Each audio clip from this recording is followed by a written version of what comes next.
This is Umar for BoxNation. Moses Itauma is back in London. Looks a bit tired, to be fair. I don't know why. You only went 2 rounds in Riyadh. No, but it's the travelling, innit? It's travelling.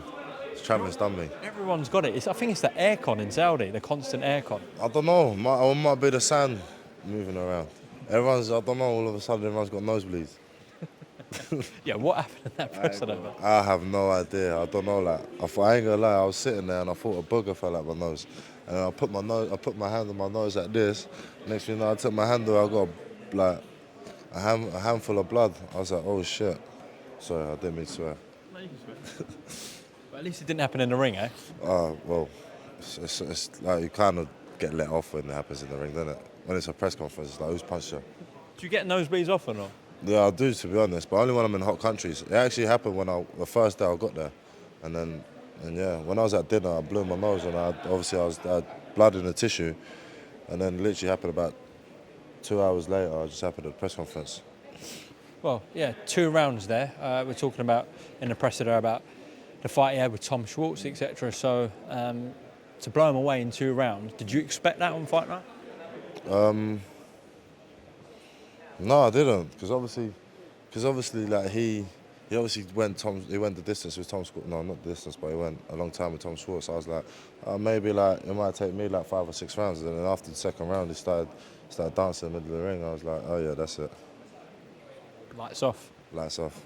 What a stage to do it as well on, Moses. I mean, you're deservedly getting on these big cards because you've got Frank and Francis obviously backing you all the way, and you should deserve these big opportunities. But to do it on that world stage, Fury Usyk on the card as well, and make your mark as a heavyweight, keep making your mark, I should say. Yeah, you can only be happy with that, surely. I know you're very harsh on yourself, but you can only be happy with that. You can't ask for more.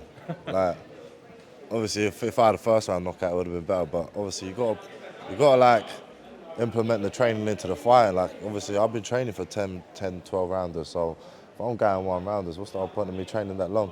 So I don't know. I'm happy. I'm happy that like it went at least a round.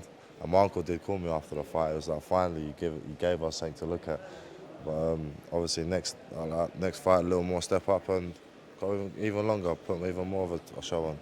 You mentioned some names up there: Dempsey McKean, Justice Hooney. Who else did you mention? Tom Schwartz. Tom Schwartz, and probably the winner at David Adelaide, Solomon Dakers. I don't know. These are all good fights for me. Like I said, I ain't got nothing personal to them. I just want their belts, want their rankings, want their title or whatnot. And I just wanna get up there on the big stage. Trying to bring your promoter in, but he's on the phone. He's busy. Moses, what did you make of the main event? Did you get to catch it live? Tyson v Thingy.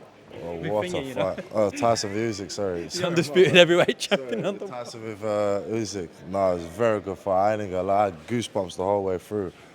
And did you actually? Yeah. Yeah, man. I had goosebumps because it's like I know that it's gonna be me soon. Do you know what I mean? So,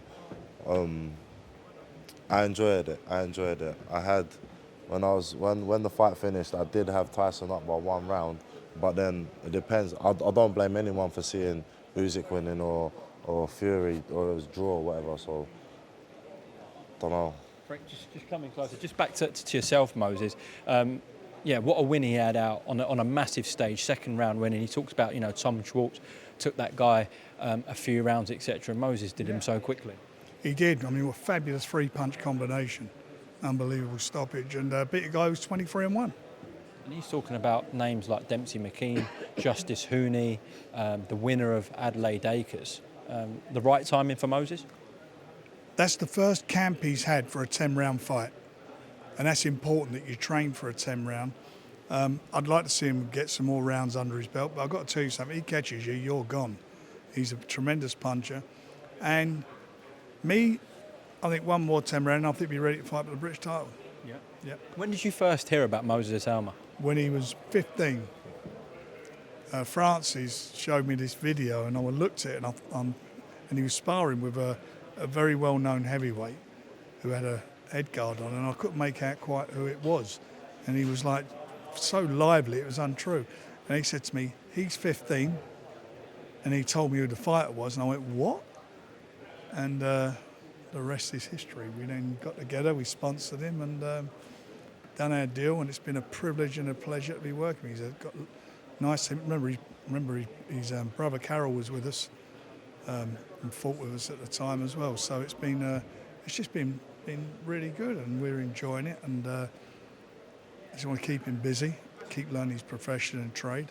And as you see on Saturday, a lot of these heavyweights now. I mean, if you look, I think you look in the top 12. There's only one heavyweight under the age of 30. Really? Yeah. So if you think about, over the next few years, few of those are going to be retiring, or their careers will be in decline, and these new youngsters coming through will be jostling for positions to fight for those titles, and certainly one of them will be heading it up, and that'll be Moses, there's no doubt about that. Many people in the wider audience don't actually know that obviously you started your contractual professional journey with Frank and Queensberry, but when you were 15 they sponsored you, and you've had a relationship with the Warrens for a while, Moses. Yeah, 100%. It's like my brother obviously was with Queensberry a lot longer before I turned professional, and yeah, it's like the stars are aligning, and then I'm here on boxing on the biggest shows in Queensberry. I'm very happy,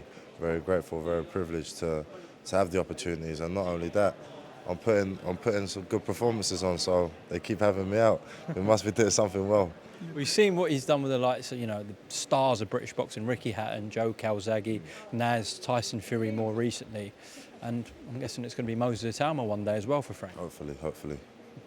Just needs to stop having nosebleeds at the press conference. Well, that was a shame. It was a bit of a shock, but Moses said a couple of people out there were getting them. I don't know, maybe it had been, who knows what it was. But get that done, get his nose cauterised, and he'll be in good to go.